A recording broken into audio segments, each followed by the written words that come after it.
الصلاة والسلام عليك يا جد الحسن والحسين الصلاة والسلام عليك يا رحمة للعالمين فمبلغ العلم فيه أنه بشر وأنه خير خلق الله كلهم منزه عن شريك في محاسنه فجوهر الحسن فيه غير منقسم فإن فضل رسول الله ليس له حد فيعرب عنه ناطق بفمه وأبيض يستسقى الغمام بوجهه ثمال اليتامى اسمة للأرامل مولاي صل وسلم دائما سرمدا على حبيبك خير الخلق كلهم رب اشرح لي صدری ویسر لی امری واحلل عقدۃ من لسانی یفقہوا قولی.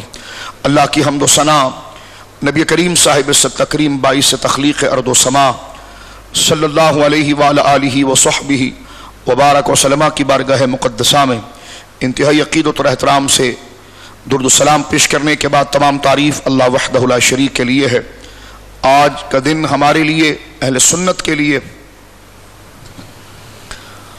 ایک شعار کا درجہ رکھتا ہے اور اہل سنت کی حقانیت کا بالخصوص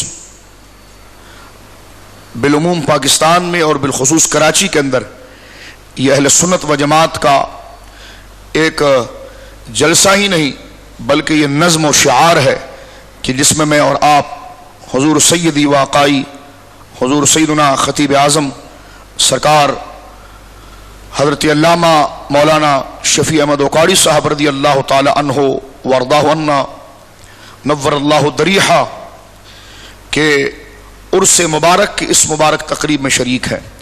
میں جگر گوشہ حضور خطیب اعظم ابن خطیب اعظم حضور قبلہ ڈاکٹر کوکب نورانی صاحب دامت برکاتہم العالیہ کا بے حد مشکور ہوں اور آپ کی شفقتوں کا ہمیشہ سے متمنی رہا ہوں اور آپ کی عنایتیں بھی رہی ہیں. اللہ رب العالمین حضرت کا سایہ ہمارے سر و پتادر قائم و دائم رکھے. جس عظیم ہستی کے عرس میں ہم شریک ہیں میرے جیسا ہیچ مداں اور بالکل گیا ہوا شخص ان کی شان اقدس میں کیا کلام کرے. میرے دوستو یہ اہل سنت و جماعت کی حقانیت کی سب سے بڑی دلیل ہے کہ اس میں خطیب اعظم جیسے لوگ تشریف لائے ہیں اور یقیناً خطیب اعظم جیسی ہستیوں کا اس دنیا سے پردہ فرمانا میں کہتا ہوں یہ یقین کیجئے کوئی تعلی کوئی تسنع نہیں ہے. حالات کو ہم بھی دیکھ رہے ہیں اور اس کی مشقتوں کا سامنا ہمیں بھی ہوتا ہے لیکن چھوٹی سی بات اگر ہو تو ہم جیسے کمزوروں کے پاؤں کانپ جاتے ہیں. لیکن جس مرحلے میں اور جن لمحات میں اور جن حالات میں سرکار خطیب اعظم جیسی شخصیت نے اس چار دنگ عالم کے اندر حضور کے عشق کا ڈنکا بجایا یقیناً جس استقامت کے ساتھ اور جس استقلال کے ساتھ اور اللہ رب العالمین جل وعلا نے آپ کی ذات بابرکات میں جو برکتیں اور آپ کی زبان میں جو تاثیر رکھی ہے یقیناً آج بھی اگر اس کو سنا جائے تو دل عشق مصطفیٰ صحابہ اور اہل بیت اور اکابر اہل سنت کے محبت سے جاگ اٹھتا ہے. یہ خطیب اعظم کی تاثیر اور یہ آپ کی ولایت کی بین دلیل ہے. میرے دوستو اب جو اہل سنت کے حالات چل رہے ہیں میں نا امیدی کی بات نہیں کرتا, نا امیدی جائز نہیں ہے, اچھی بات نہیں ہے, لیکن سیدہ خطیب اعظم کے سامنے ہم جیسے بیکار لوگ کیا گفتگو کریں گے.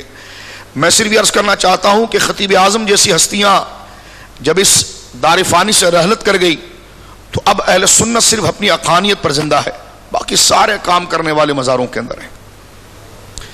اس وقت ہم آپ کو جبے قبے ٹوپی پگڑی میں نظر تو آتے ہیں لیکن ہماری اس وقت اپنے اکابر کے سامنے بھی اور اپنے حالات کے سامنے بھی ایک پرکا جیسی حیثیت نہیں, ایک تنکے جیسی حیثیت نہیں. کام کرنے والے اللہ کے شیر اس مزار میں آرام فرما رہے ہیں. میں کوئی مبالغہ نہیں کر رہا, کوئی تعلی نہیں کر رہا. خطابت سے ایک عرصے سے میرا تعلق ہے, مباحثے سے ایک عرصے سے میرا تعلق ہے, پڑھنے کچھ پڑھانے سے ان بزرگوں کے صدقے. یہ تعلی نہیں, ایک بات کرنے کے لیے عرض کر رہا ہوں, تعلق ہے. لیکن میرے دوستو جو کام یہ ہستیاں کر گئی ہیں تو میں کہتا ہوں کہ ہم جیسے ہزاروں نہیں کروڑوں بھی اگر اس دور کے اندر ہو تو یہ محض اہل سنت کی حقانیت سے اہل سنت کا کام چل رہا ہے. ورنہ جن کو اللہ نے واقعی میں زمین کے اوپر اپنے دین کا شیر بنایا تھا وہ ہستیاں ہیں جو اس مزار شریف میں آرام فرما رہے ہیں. اب میرے لیے اور آپ کے لیے سب سے بڑا نظریہ یہ ہے کہ ہم حضرت خطیب اعظم سے محبت کریں اور یقیناً یہ وہ ہستیاں ہیں جن سے محبت کرنے سے بندے کا جنتی ہونا ثابت ہوتا ہے کہ یہ کوئی فرد واحد نہیں، یہ سواد اعظم اور مقدس شخصیتوں اور وہ نفوس قدسیہ جن کو اللہ رب العالمین جن کی خدمات کو اپنی بارگاہ میں قبول کیا اور وہ جسم نہ رہے بلکہ حقانیت کا معیار بن گئے، ان مبارک سلسلۃ الذہب کی ایک کڑی سرکار خطیب اعظم ہے، جن کی خدمات، جن کی بارگاہ میں غزالی زماں جیسی شان بیان کریں، جن کی بارگاہ میں شیخ القرآن علامہ اوقاری رحمہ اللہ جیسی ہستیاں جن کی تعریفیں بیان کریں، میں اور آپ کیا ان کی تعریف کر سکتے ہیں۔ امام اہل سنت غزالی زماں جن کو عاشق رسول کہیں، پیکر وفا کہیں، پیکر اخلاص و استقامت کہیں، تو میرے دوستو یقیناً یہ وہ بابرکت، بلکہ یہ ممبر، میں بھی تھوڑی دیر پہلے جب حضرت قبلہ خطیب اعظم ڈاکٹر صاحب گفتگو فرما رہے تھے اور قصیدہ غوثیہ شریف پڑھ رہے تھے، تو میری نظر میں اپنے وہ واقعات آئے کہ جب سرکار سیدی آقائی مرشدی خطیب اعظم رضی اللہ تعالی عنہ وارضاہ عنہ اسی جگہ پر آپ کی کرسی ہوا کرتی اور آپ یہاں پر خطاب فرماتے تھے، تو یہ مسجد میں سمجھتا ہوں اپنے وجدان میں دیوانگی کہیے، پاگل پن کہیے، یہ عام جگہ نہیں، یہ تابوت سکینہ کی مثل ایک سکینی کی جگہ ہے جہاں پر سرکار خطیب اعظم موجود ہیں۔ اس کے بہم و درد یقیناً یہ در و دیوار، یہ تبرکات ہیں۔ مجھے بخاری شریف کی ایک حدیث آ رہی ہے، تقریر مجھ سے نہیں ہو پائے گی، میں کیونکہ ایک عرصے سے آپ کے مبارک قدم اور آپ کی اس نسبت سے وابستہ ہوں۔ میرے والد صاحب رحمہ اللہ سرکار خطیب اعظم کے بہت بڑے عاشق تھے، اور غالباً 1986-87 میں میں کافی چھوٹا تھا، تو جب میں اس طرح کہ کچھ مجھے شعور آیا تو میرے والد صاحب سے مریدین نے کہا کہ بچے کو پڑھانے کے لیے کہیں بھیجیں، تو آپ نے فرمایا یہ پڑھنے جائے گا تو صرف گلزار حبیب جائے گا۔ جب پوچھا گیا کہ جناب گلزار حبیب کی بات کیا ہے تو فرمایا وہاں اللہ کا شیر خطیب اعظم آرام فرما رہا ہے۔ تو الحمدللہ ہم نے خطیب اعظم کو پڑھا بعد میں ہے، اور ان کی عقیدت اپنے ولی کامل باپ سے پہلے سیکھی ہے۔ تو خطیب اعظم کی خدمت میں خراج تحسین پیش کرنے والے میرے والد صاحب جیسے ہزاروں اولیاء ہیں جو ان کی خدمات کے معترف ہیں، اور یقیناً ان کا معترف ہونا ہی سرکار خطیب اعظم کا افق ولایت پر ایک نیر اعظم ہونے کا ثبوت ہے۔ تو میں کہتا ہوں کہ کراچی والوں، قیامت کے دن میری اور آپ کی ملاقات ہوگی، یہ خطیب اعظم کے مزار کو بنیاد بنا کر اور گواہ بنا کر عرض کر رہا ہوں، تسنع، تعلی، بناوٹ، لالچ، حرص، دنیا کی محبت کو چھوڑو اور جڑ جاؤ ان بزرگوں کے نظریے سے۔ قیامت میں ہماری ملاقات ہوگی اور بیڑا اس کا پار ہوگا۔ ملائیت کو ہم گھر چھوڑ کر آئے ہیں، ایک بھیگاری بن کر آئے ان کے دربار پر بھی ہم، تو میں عرض کروں گا کہ قیامت میں میرے اور آپ کے نجات کا دار و مدار ان ہستیوں کی محبت پر ہوگا، اور کیوں نہ ہو۔ بخاری شریف کی حدیث مبارکہ ہے، نبی پاک فرماتے ہیں یذهب الصالحون، گئے اللہ والے۔ حضور فرماتے ہیں یذهب الصالحون، اس کا مرادی معنی، تفسیر معنی یہ ہے یک بعد دیگرے اللہ والے زمین سے جا رہے ہوں گے۔ فرما الاول فالاول، جو پہلے گیا، جو مراتب، حفظ مراتب کے اعتبار سے ایک بڑے جا رہے ہیں، اس کا معنی یوں سمجھے الاول فالاول، جو پہلے ہے وہ پہلے ہے، کیا مطلب؟ جس کا رتبہ بڑا ہے وہ رتبہ بڑا ہے۔ فرمایا یذهب الصالحون، زمین اللہ کے بندوں سے خالی ہوتی چلی جائے گی، میرے جیسے آپ نے جن کو رجال اللہ کہا جاتا ہے، جن کا ہونا مرکز ہوتا ہے۔ مرکز عمارت کو نہیں کہتے، مرکز خطیب اعظم جیسی شخصیت کو کہتے ہیں، کہ آج اگر یہ مزار کے اندر ہیں تو ان کی مرکزیت ہے۔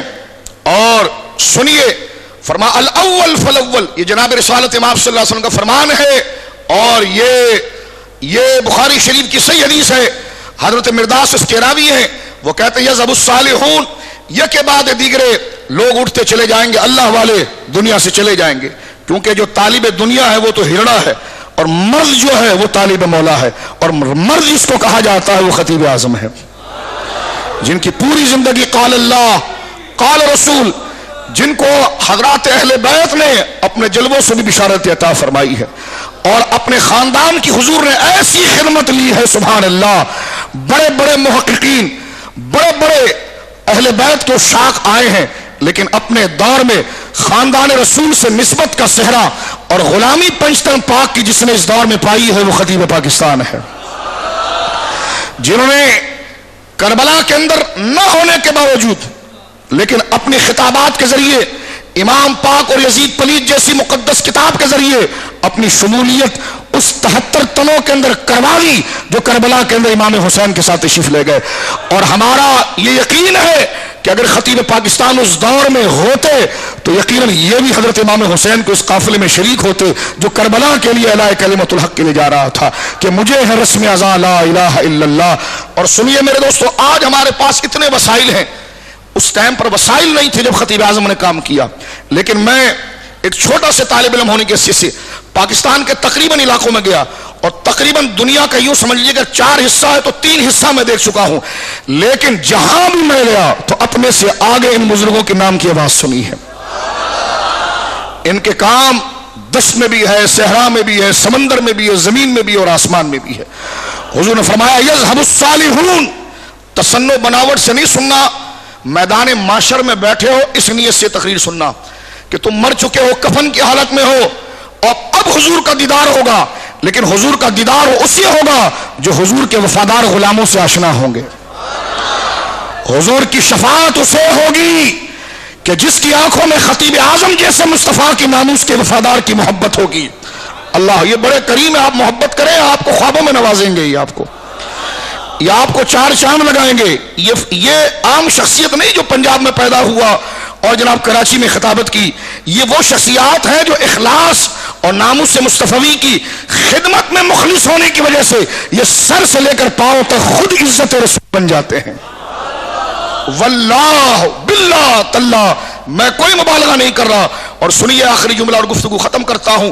فرمایا یذهب الصالحون. اور میں تو کہتا ہوں اس علاقے میں تقریر کرنے میں آتا ہوں، میں کہتا ہوں سولجر بازار والوں خوش ہو جاؤ اور رب کی رحمت پر شکرانے کے سجدے کرو کہ تم اس محلے میں ہو جہاں پر اللہ کا محبوب بندہ آرام فرما رہا ہے. حدیث پاک میں آتا ہے ایک عالم جس علاقے میں ہو خدا اس بستی سے عذاب اٹھاتا ہے. تو یہ تو وہ ہیں جن کی ٹھوکروں سے علماء پیدا ہوئے ہیں. آج ان کی کتابوں کو پڑھنے سے سخت دل حضور کی محبت کا چشمہ بن جاتا ہے. آج ان کی کتابیں پڑھ کر معتزلی اور اعتزال بے ڈھنگے انداز والوں کو پتا چلتا ہے کہ وفاداری کسے کہتے ہیں اور حضور کی بارگاہ کی غلامی کس کے کہتے ہیں. آپ کی بے نیاز کتاب، بے نظیر کتاب تعارف علماء دیوبند وہ ہر سنی کے گھر ہونی چاہیے. ذکر جمیل ہر سنی کے گھر ہونی چاہیے. امام پاک یزید پلید ہر سنی کے گھر ہونی چاہیے. ہر نوجوان کالج یونیورسٹی کا جو طالب علم ہے وہابیت کے بڑے بڑے سراندید اور ایک ایک جھٹکے میں گرے ہیں. ایک چھوٹا سا رسالہ ہے آپ کا رائے حق. کیا ہے رائے حق؟ وہ اپنا کام کر گئے، وما علی الا البلاغ، جو تھا وہ پہنچا گئے. اب مجھے چاہیے کہ اس تعلیمات کو ہم اپنے بچوں میں منتقل کریں. جملہ سنیے، تقریریں تو ہمیں گھنٹوں کرا لیجئے، ان کے اخلاص کی گرفتی بھی اگر مل جائے تو بڑا کمال ہے. نبی پاک نے فرمایا، حضرت مرداس فرماتے ہیں کہ یذهب الصالحون، میں صرف حضور کی حدیث ہی پڑھ سکتا ہوں کہ چلے گئے مخلصین دنیا سے. اللہ کے شعر یہ کے بعد دیگرے زمانے سے جاتے ہیں. لیکن اس پر مجھے میرے والد صاحب کا ایک جملہ یاد آتا ہے. میرے والد صاحب اکثر ایسی ہستیوں کو ذکر کر کے کہتے تھے کہ شیر مارتا اور گرڑ کھاتے ہیں. آج جو یہ سنیت بچی ہے نا، شکار انہوں نے کیا، جنگل کو باغ انہوں نے بنایا ہے. جس کا پڑھنے پڑھانے سے تعلق ہے، جو میڈیا پر بیٹھ کر معتزلی شیطان نہ بنا ہو، اکابر اور مسلک سے بیزار نہ ہوا ہو، قادری سے مدنی اور مدنی سے پھر بعد میں پتہ چلا کہ جناب کوئی جنازہ پڑھنے والا نہیں ہے، ایسے بے حس اور مسلک بیزار دنیا کے کتوں کو اگر ہٹا کر صرف مصطفیٰ کی فکر کریں تو آپ کو پتہ چلے گا یہ کون آرام فرما رہا ہے، یہ کون آرام فرما رہا ہے. تو میرے دوستو بڑی پیاری بات ہے کہ شیر مارتا ہے گرڑ کھاتے ہیں. شکار کون کرتا ہے بولیے؟ شیر. یہ ہمارے اکابر خدا کے شیر ہیں، انہوں نے شکار کیا ہے. اس قسم پرسی کے عالم میں بھی کہ کوئی والی و ناصر نہیں ہے، لیکن آج بھی اگر اہل سنت کی صداقت کا یہ سورج اپنی پوری آب و تاب سے چمک رہا ہے تو یہ ان شیروں کا کام ہے. حضور فرماتے ہیں یذهب الصالحون، یہ کے بعد دیگرے نیک لوگ دنیا سے اٹھیں گے. الاول فالاول، الاول فالاول. لوگ کہتے ہیں جی علماء نے کام کیا کیا. میں نے کہا یہ نہ ہوتا تو ہندو ہوتا، معاذ اللہ علیہ باللہ، ایسی تنزن بتا رہا ہوں. میں نے کہا یہ نہ ہوتا تو مسلمان ہی نہ ہوتا. یہ تھے، ان کا کام ہے جو آج کوئی اپنے آپ کو مفتی کہتا ہے، کوئی اپنے آپ کو شیخ الحدیث کہتا ہے. یہ مدرسے جو چڑھے ہیں یہ ان کے کاموں سے چڑھے ہیں کہ جنہوں نے میدان مارا ہے اور شیر کی طرح شکار کر کے میدان کو کیڑوں مکوڑوں کے لیے ہموار کیا ہے. میں بہت بڑا شیخ الحدیث ہوں. میں نے کہا جس کو شیخ الحدیث کہا جائے نا وہ آرام کر رہا ہے وہاں. جس شیخ الحدیث حدیث پڑھانے والے کو نہیں کہتے, حضور سے وفادار کو کہتے ہیں. حضور کے وفادار کو کہتے ہیں. عربی تمہیں آ گئی, میڈیا پر تم آ گئے, واسکٹیں شیروانیاں تم نے چڑھا دی, وہ وفاداری کہاں کھو گئے جو صحابہ کے اندر تھی کہ جو حضور کے دراز گوش کے پیشاب کو بھی مشک کہتے تھے. وہ خطیب اعظم ہے جنہوں نے خدا نے علم بھی عطا فرمایا اور مصطفیٰ کے ذکر کی وفاداری بھی عطا فرمائی.